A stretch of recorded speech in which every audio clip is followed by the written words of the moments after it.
Bonjour, bienvenue sur ma chaîne ou bienvenue de nouveau ou bon allez, c'est parti. Et aujourd'hui on va parler d'expressions anglaises. J'avais fait une première partie il y a quelques temps et j'ai voulu du coup continuer ma petite liste. Donc aujourd'hui je reviens avec 5 expressions anglaises. Donc 5 expressions que j'ai apprises en habitant en Angleterre, donc je ne les ai pas apprises à l'école parce qu'à l'école on apprend les verbes irréguliers, on apprend vraiment les bases. Et c'est vrai qu'en arrivant en Angleterre, ben le langage qui est parlé, quoi, pas le langage des livres scolaires, est complètement différent et du coup il y a des petites expressions, des petites choses que je comprenais pas et maintenant j'ai compilé tout ça pour vous et je vais essayer de revenir plusieurs fois avec quelques petites expressions comme ça. Donc aujourd'hui, on en a donc 5 et je vais commencer de suite. Pour commencer, on va finir. Oui, parce que l'expression dont je veux parler, c'est call it a day. Donc, appelons ça une journée. Et ça ne marche pas en français, encore une fois, ça ne marche pas. Je peux pas traduire. Bon, donc ça veut dire call it a day, c'est quelque chose que tu vas dire à la fin.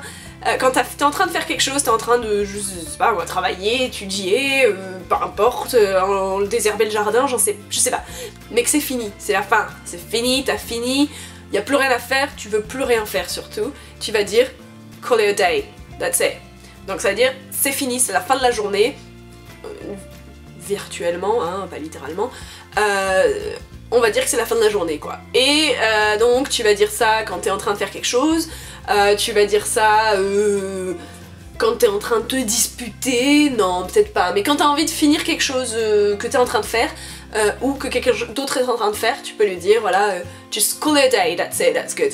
Ça peut être positif, ça peut être négatif, genre let's call it a day dans une relation, mais c'est super triste.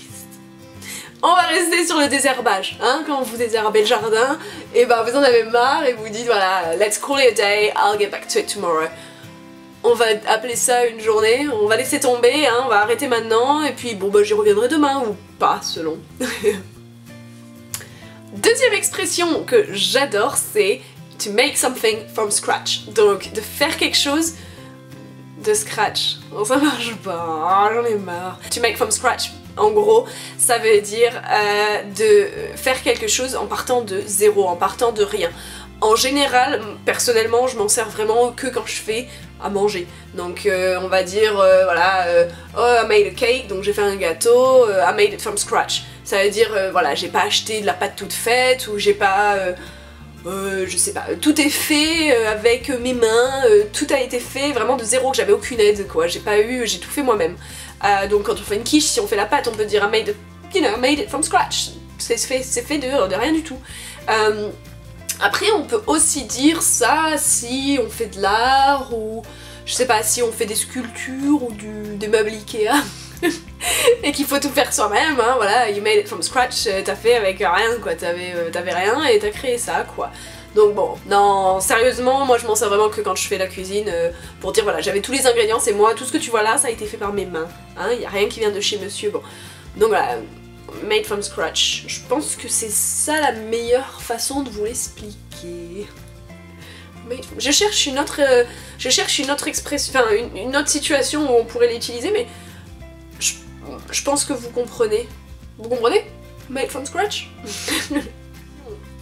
Petite expression que j'ai apprise la première année où je suis arrivée ici, ou la deuxième, vraiment rapidement, c'est to get a monkey off your back. Alors, littéralement, enlever un singe de son dos. Et en gros, ce que ça veut dire, c'est qu'on s'enlève un poids, qu'on s'enlève un souci du dos, qu'on s'enlève un truc des épaules. En français, on dirait s'enlever une épine du pied. La voilà l'expression, j'ai une équivalence. Donc voilà, donc take a monkey off your back, ça veut dire vraiment s'enlever un souci du dos, s'enlever un poids des épaules. Alors là, on va s'en servir, par exemple, voilà, on va chez le médecin parce qu'on est un peu angoissé pour un grain de beauté, on va dire, on se dit ah il est un peu bizarre ce grain de beauté, bim, il te dit c'est rien, tout va bien, tout est sain, vous pouvez repartir tranquillement, mais vous allez dire ouf, that took a monkey off my back, ça vous enlève un souci, hein, ou quand quelqu'un vous aide, ben, vous pouvez lui dire merci beaucoup, you took a monkey off my back. Voilà. On s'enlève les singes du dos tous. Ici. Ah bah non, c'est pas le dernier. Alors, en avant-dernier, j'ai make one's day. Donc, make someone's day ou make my day. Tout ça, tout ça. Donc ça veut dire que ça fait votre journée. Alors, comment expliquer ça? Donc littéralement, ça ne marche pas en traduisant en français, ça fait ma journée. Ah, quoique, peut-être on le dit. Je sais pas, dites-moi. Enfin bref. To make someone's day, ou quand quelque chose make your day, ça veut dire que ça embellit votre journée, ça a vraiment ensoleillé votre journée. Donc moi je vais m'en servir, quand est-ce que je m'en sers? Par exemple, si quelqu'un que vous adorez, ou un ami, ou quelque chose qui est loin, vous envoie un petit texto, vous passe un coup de fil ou quoi, ah bah voilà, ça make your day, voilà, c'est toute ta journée d'un coup devient bien. Quand vous faites quelque chose de bien pour quelqu'un, vous allez dire bah I'm sure it's gonna make their day, ou I'm sure it's gonna make her day, ou peu importe. Voilà, quand vous appelez votre grand-mère, it makes her day, moi je vous le dis. Donc ça fait que leur journée d'un coup devient merveilleuse et tout va bien. Voilà, c'est la dernière. Et la dernière, elle est plutôt fun. C'est a piece of cake, une part de gâteau. Et ça ne marche pas en français. Mais ici, ça veut dire que quelque chose est facile. It's a piece of cake. A piece. Non, a piece. A piece. It's a piece of cake. Donc ça veut dire en gros que eh ben, c'était easy. C'était simple et vous vous en êtes sorti facilement. Donc quand, je sais pas, vous courez un marathon, vous construisez un meuble Ikea, ça n'arrivera pas souvent, mais vous allez dire à quelqu'un qui vous demande alors ça a été, c'était pas trop dur? It was a piece of cake. A piece of cake.